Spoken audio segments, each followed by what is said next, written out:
Hey guys, Tino here and welcome back to another episode of Star Wars Weapons and Tech, where I basically take some weapons and or technology from the Star Wars universe, look at some of the schematics of it and the history of it, and basically condense it down into a brief summary of pretty much everything you need to know about it. And in this episode we'll be looking at the two main pistols used by the Naboo's security forces, the CR-2 and the S-5 Heavy Blaster. Well, we'll just dive straight on into it. We'll start off with Naboo's CR-2 blaster pistol. Now, there were three principal weapons that were used by the Royal Court and the volunteers who policed Naboo in the closing years of the Old Republic. The oldest, of course, was the CR-2 blaster pistol. And although this weapon was classed as a one-handed pistol, it did have a two-handed configuration, with a second grip just short of the end of the barrel. A stout carrying strap also allowed the pistol to be quickly slung over the bearer's shoulder. Now, this pistol was produced on Naboo by Corellian Arms. The CR-2 had long since been phased out of production everywhere else in the galaxy. It was considered to be an antique, even a collector's item. And the continuing use of the venerable blaster pistol on Naboo was due largely to the fact that the CR-2 fired highly charged plasma.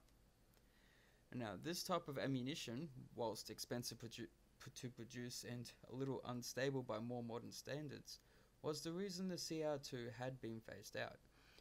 But on Naboo, the required ammunition could be created cheaply because of the naturally occurring and more stable plasma found on the planet. Now, despite its age and somewhat outmoded design, the CR-2 suited the Naboo's security forces perfectly. The key to any good security force was flexibility, and the Royal Naboo's security volunteers were no different. It was, however, impractical and even dangerous for a security force to carry two weapons, one potentially lethal and one simply to restrain an opponent. So, with its dual settings for stun and kill, the pistol allowed its users the flexibility of two independent weapons without the need to carry extra arms.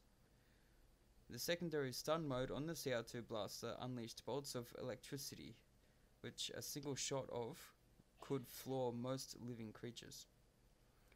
And this last mode confirmed the weapon as the obvious choice of standard issue blaster for many years, and the weapon quickly became a favorite of those Naboo citizens who lived beyond the major settlements, as it could drop even the most voracious of the planet's predators quickly and without inflicting any lasting harm.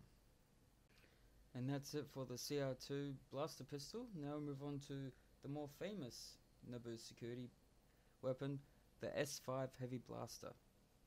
Now, upon assuming command of Naboo's Royal Security Forces, Captain Panaka actually made a number of changes to the organization of palace security.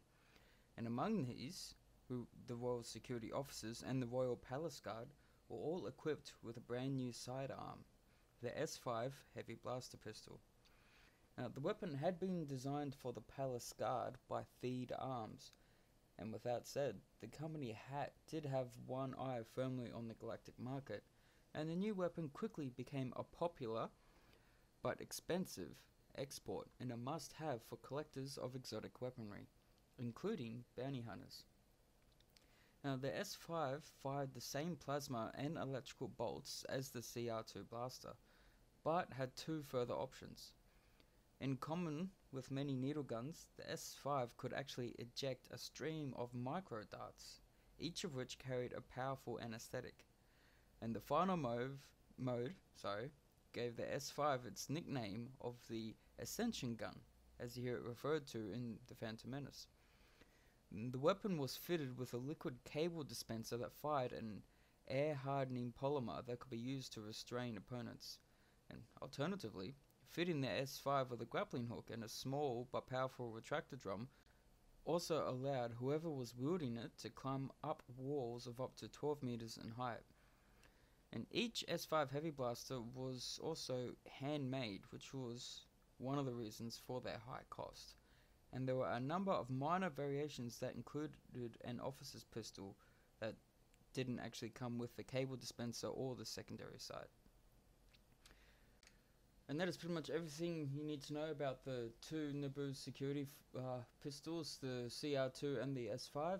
So if you like the video, be sure to hit the like and subscribe to stay up to date with all my latest videos, and it also helps support the channel a great deal. And I'll catch you all in the next one, guys.